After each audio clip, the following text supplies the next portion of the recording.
ఈరోజు కులగణన విషయంలో రాహుల్ గాంధీ గారు ఏదైతే దేశ ప్రజలను ఉద్దేశించి దేశంలో ఉన్న ఈ జనాభా ఎంతైతే ఉందో ఈ జనాభాలో ఏ కులానికి సంబంధించిన వాళ్ళు ఎంత ఉన్నారో వారికి ఎలాంటి ప్రాధాన్యత దక్కాలనే ఉద్దేశంతో భారత్ జోడో యాత్రలో రాహుల్ గాంధీ గారు పేద ప్రజలను ఉద్దేశించి పోతా ఉంటే పేద ప్రజల నుంచి వచ్చినటువంటి ఏదైతే అంశాన్ని ఈరోజు లేవనెత్తి ఈరోజు మన దేశంలో నివసిస్తున్నటువంటి ప్రజల యొక్క కులగణన జరగాలని ఒక దృఢ సంకల్పంతో రాహుల్ గాంధీ గారు ఏదైతే నిర్ణయం తీసుకున్నారో దానికి కట్టుబడి తెలంగాణ రాష్ట్ర ప్రభుత్వం రేవంత్ రెడ్డి గారి నాయకత్వంలో మొట్టమొదట కులగణన చేసినటువంటి రాష్ట్రం తెలంగాణ రాష్ట్రం రేవంత్ రెడ్డి గారి నాయకత్వంలో ఈ అంశం మీద రాహుల్ గాంధీ గారి నాయకత్వంలో రేవంత్ రెడ్డి గారి నాయకత్వంలో దేశంలో ఉన్నటువంటి అన్ని రాష్ట్రాల ప్రభుత్వాలకు కూడా కాంగ్రెస్ ప్రభుత్వం తరఫున మేము ఒక డిమాండ్ చేయడం జరిగింది.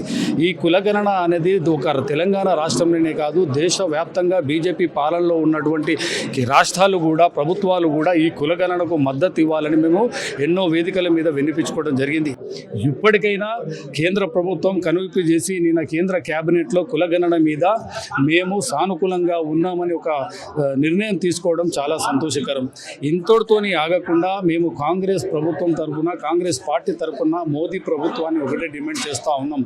ఏ విధంగా అయితే తెలంగాణ రాష్ట్రంలో ఈ బిల్లుకు ఆమోదం పలిపి ఒక అసెంబ్లీలో బిల్లుకు ఆమోదించినమో అదేవిధంగా కేంద్రంలో కూడా నరేంద్ర మోదీ గారు పార్లమెంట్లో బిల్లు పెట్టి ఈ కులగణన అంశం మీద పార్లమెంట్లో కూడా బిల్లును ఆమోదించినప్పుడే ఖచ్చితంగా బీజేపీ ప్రభుత్వం ఈ కులగణన విషయం మీద ఒక స్టాండ్ తీసుకుందని అర్థం చేసుకుంటాం.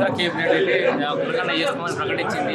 సో మన రేవంత్ రెడ్డి ఏమో ఇది తెలంగాణ కులగణన అనేది దేశానికి రోల్ మోడల్ అంటుంది. నేను అదే కిషన్ రెడ్డి ఏమో ఇది రాంగ్ మోడల్, ఇది నేను అదే 2010లోనే లేఖ రాష్ట్రమని కిషన్ రెడ్డి అంటారు. ఒకటి నేను అదే చెప్తా ఉన్నా. ఈరోజు కులగణన విషయం మీద బీజేపీ ప్రభుత్వం ఏనాడు ముందుకు రాలే, ఎక్కడ మాట్లాడలే.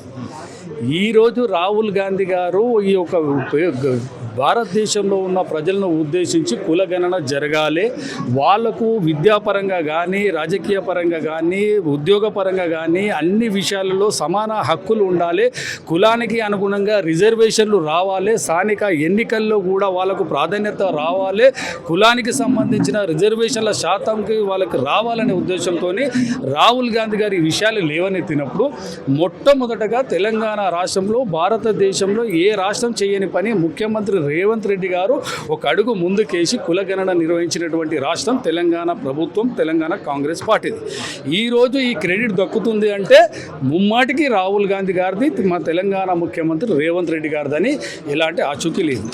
ఈరోజు బీజేపీ ప్రభుత్వము వాళ్ళ క్రెడిట్ ఏడబోతుందో అని వాళ్ళు అనుకుంటున్నారు తప్ప ఈరోజు దేశ ప్రజలందరూ గమనిస్తూ ఉన్నారు. ఈ విషయాలు లేవనెత్తింది ఎవరు, దీన్ని ఇంప్లిమెంట్ చేసింది ఏ ప్రభుత్వము? తెలంగాణ రాష్ట్రంలో ఉన్నటువంటి కాంగ్రెస్ ప్రభుత్వం. ఖచ్చితంగా నేను ఇప్పటికి కూడా కేంద్ర ప్రభుత్వాన్ని ఒకటే డిమాండ్ చేస్తూ ఉన్నా, మీరు కేంద్రంలో నిన్న జరిగినటువంటి డిస్కషన్ ఏదైతే ఉందో దీన్ని పార్లమెంట్లో బిల్లు పెట్టి, ఏ విధంగా అయితే తెలంగాణ రాష్ట్రంలో మేము అసెంబ్లీలో బిల్లు పెట్టి రేవంత్ రెడ్డి గారి నాయకత్వంలో ఈ బిల్లుకు ఆమోదించినామో మీరు కూడా పార్లమెంట్లో బిల్లు పెట్టి ఈ బిల్లును ఆమోదించినప్పుడే మేము దీన్ని ఖచ్చితంగా యాక్సెప్ట్ చేస్తాం.